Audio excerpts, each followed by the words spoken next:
প্রিয়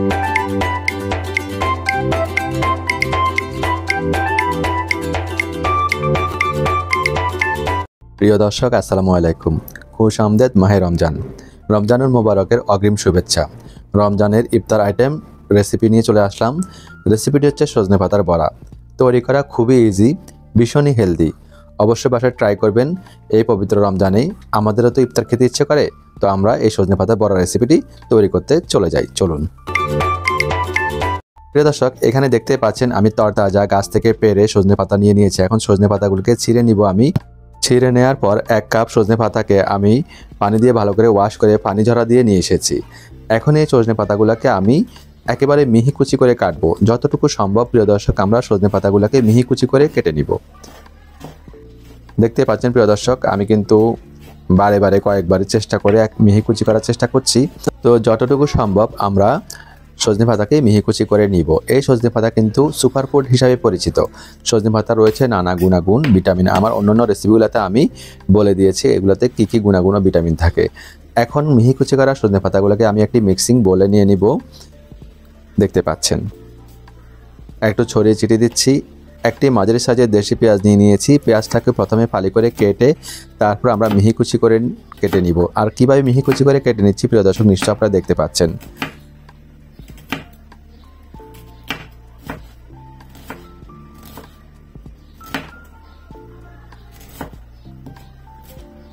তো কথা বলতে বলতে আমি পেঁয়াজটাকে মিহি কুচি করে কেটে নিয়েছি, নিশ্চয় আপনারা দেখতে পাচ্ছেন প্রিয় দর্শক। এখন পেঁয়াজটাকে আমরা উঠিয়ে নিব। উঠিয়ে নিয়ে যেই আমরা বোলে সজনে পাতা রেখেছি সেই বোলে আমরা অ্যাড করে দিব। প্রিয় দর্শক, নিশ্চয় দেখতে পাচ্ছেন মাঝারি সাইজে 2টি কাঁচামরিচ নিয়ে নিয়েছি। তো কাঁচামরিচকেও আমি মিহি কুচি করে কেটে নিব। কাঁচামরিচের ঝালটা আমার পছন্দ, সেই জন্য আমি 2টি দিয়েছি। আপনারা চাইলে একটা দিতে পারেন 1 কাপের জন্য, যারা ঝাল কম খান। তো কাঁচামরিচগুলোকে আমি সজনে পাতার বোলে অ্যাড করে দিব।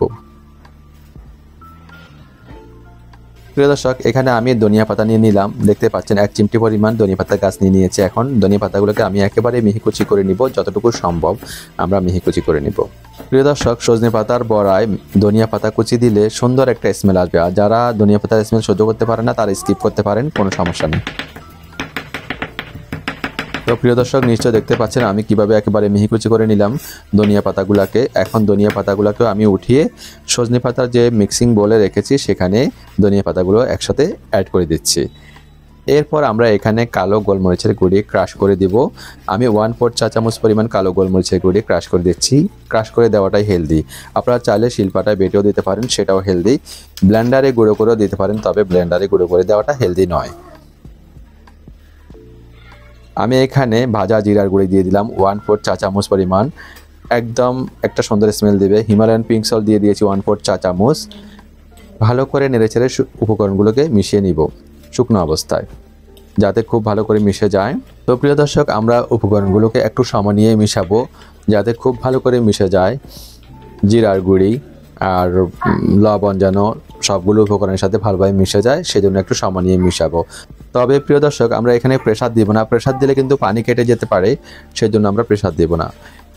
তো প্রিয় দর্শক, আমি এখানে চালের আটা, ময়দা, সুজি, চালের গুঁড়ির পরিবর্তে এখানে ব্যবহার করছি কোকোনাট ফ্লাওয়ার।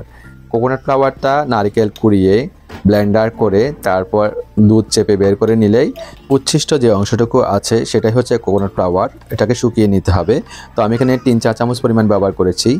1টি ডিম ব্যবহার করলাম। প্রিয় দর্শক, দেখতে পাচ্ছেন ভালো করে মিশিয়ে নেব।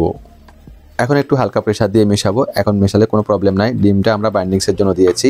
তো প্রিয় দর্শক, 1টি ডিমে যদি না হয় পরবর্তীতে আরেকটা ডিম নিয়ে নেবেন। আমি কিন্তু পরবর্তীতে এখানে আরও একটা ডিম নিয়ে নিয়েছি, তার মানে 1 কাপ সজনে পাতার জন্য 2টি ডিম লাগবে এখানে। প্রিয় দর্শক, আমরা যেহেতু এখানে চালের আটা, ময়দা, সুজি, চালের গুঁড়ি ব্যবহার করছি না, এখানে ডিম দেওয়া আমাদের উত্তম, কেননা ডিমটা আমাদের লাইফস্টাইলের জন্য একেবারে হেলদি। তো কথা বলতে বলতে দেখতে পাচ্ছেন আমি ভালো করে মিশিয়ে নিয়েছি। আমি আবারও বলছি, পরবর্তীতে কিন্তু আমি এখানে আরও একটি ডিম ব্যবহার করেছি।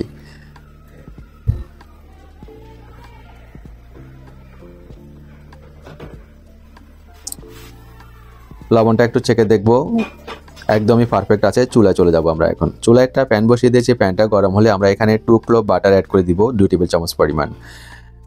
বাটারটা গলে যাওয়া পর্যন্ত আমরা অপেক্ষা করব। তো আপনারা চাইলে এখানে কাঠের গানিতে বানানো সরিষার তেল দিয়ে ভাজতে পারেন, তবে বাটার দিয়ে ভাজাটাই হেলদি। চাইলে আপনারা এখানে ঘি দিয়েও ভাজতে পারেন, ঘি দিয়ে ভাজাটাও হেলদি। তো পরিমাণ মতো আমরা গোল গোল শেপ দিয়ে দিব সজনে পাতার বড়াগুলাকে। আমি 1 টেবিল চামচ পরিমাণ করে দিচ্ছি, আর একটু গোল করে দেওয়ার চেষ্টা করছি, দেখতে পাচ্ছেন প্রিয় দর্শক। আর চুলার ফ্লেমটা একেবারে লো ফ্লেমে থাকবে যখন আমরা শেপটা দিব তখন। তো সবগুলো বড়ার শেপ দেওয়া ডান। এখন আমরা মিডিয়াম ফ্লেম করে দিব। মিডিয়াম ফ্লেমে 3 মিনিট কুক করার পর আমরা উল্টে দিব। তো প্রিয় দর্শক, খুব সাবধানে সবগুলো বড়াকে আমরা উল্টে দিব, ধরে ধরে আমরা উল্টে দিব, একটু সাবধানে করতে হবে। এটা কিন্তু আমরা যে মুখরোচক বড়া খাবো সেজন্য না, এটা কিন্তু হেলদিও বটে। এভাবে কিন্তু তৈরি করতে পারবেন, তবে সজনে পাতার সবুজ রংটা যাতে অক্ষুণ্ণ থাকে সেদিকে লক্ষ্য রাখতে হবে। একেবারে হাই হিট করা যাবে না। যাদের চুলার ফ্লেমটা একটু বেশি তারা লো টু মিডিয়াম ফ্লেমে করবেন। 70 থেকে 80 ডিগ্রি উপরে আমরা কখনোই উঠবো না। 70 থেকে 80 ডিগ্রি উপরে উঠলে খাদ্যের মান একসময় 110 ডিগ্রিতে যায়, একেবারে কমে যায়। খাদ্যে কোনো প্রকারের এনজাইমই থাকে না।